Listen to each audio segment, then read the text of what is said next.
Bismillahirrahmanirrahim. Alhamdulillahirabbil alamin. Wa usalli wa usallimu ala asyrafil mursalin wa imamil muttaqin sayyidina Muhammadin wa ala alihi wa sahbihi ajma'in, amma ba'd. Adik-adik sekalian yang berbahagia, syukur alhamdulillah hari ini, sore ini kita bisa bersama-sama ngaji untuk menunaikan satu program dari teman-teman ya. Teman-teman yang tergabung dalam komunitas pelajar mengaji daerah Jember di sini, salah satu programnya adalah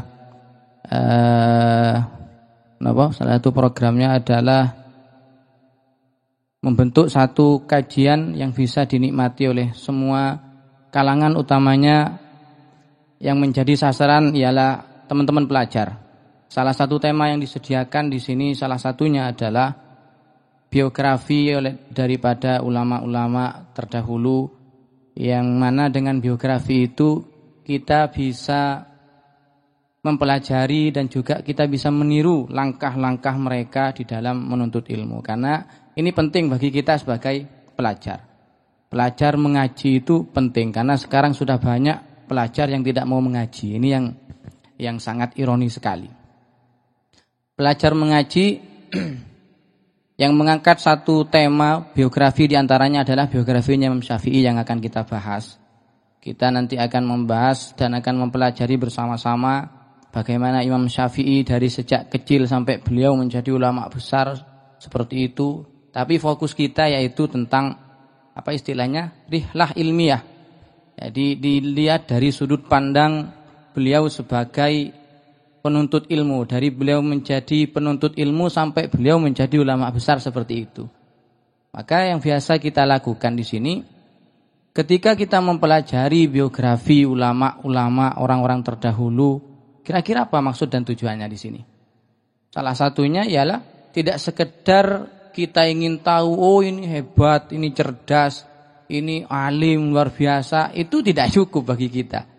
Yang sangat ditekankan nanti bagaimana kita bisa meniru langkah-langkahnya, meniru apa ya istilahnya meniru beliau di dalam perjalanan menuntut ilmunya seperti apa. Ini khususnya juga paling penting bagi teman-teman yang sedang memperdalam ilmu agama, karena memang beliau itu fokusnya di situ. Walaupun ini juga bisa ditiru nanti oleh teman-teman yang juga secara umum, ilmu secara umum, apapun, entah itu ilmu agama ataupun ilmu-ilmu yang lain boleh.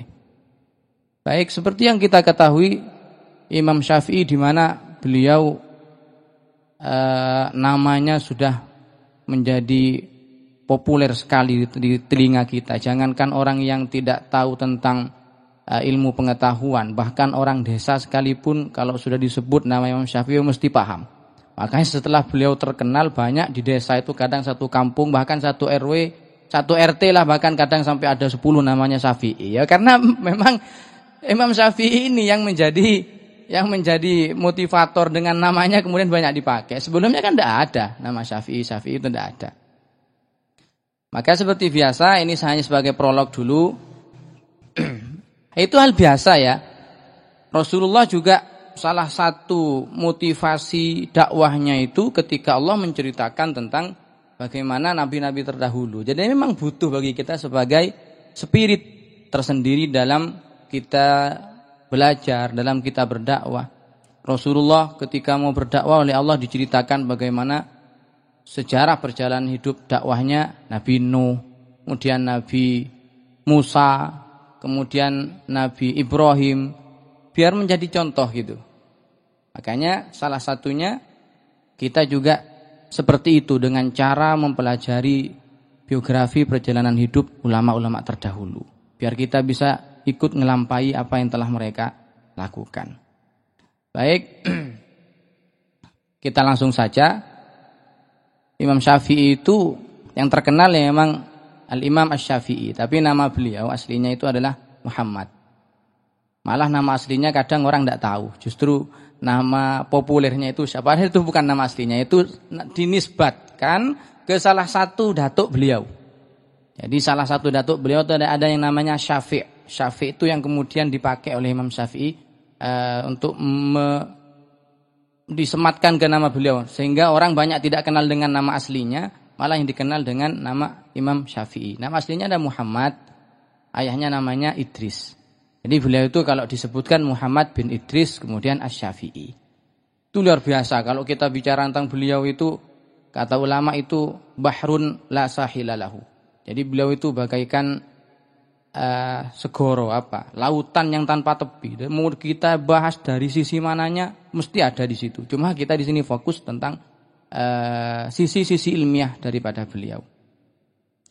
Ini hanya sebagai prolog dan pengantar bagi kita. Nanti untuk lebih lanjutnya kita bahas langsung masuk ke materi di segmen berikutnya.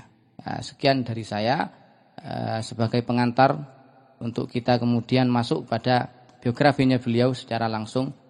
Sampai di sini, sampai ketemu di segmen berikutnya. Saya akhiri, wassalamualaikum warahmatullahi wabarakatuh.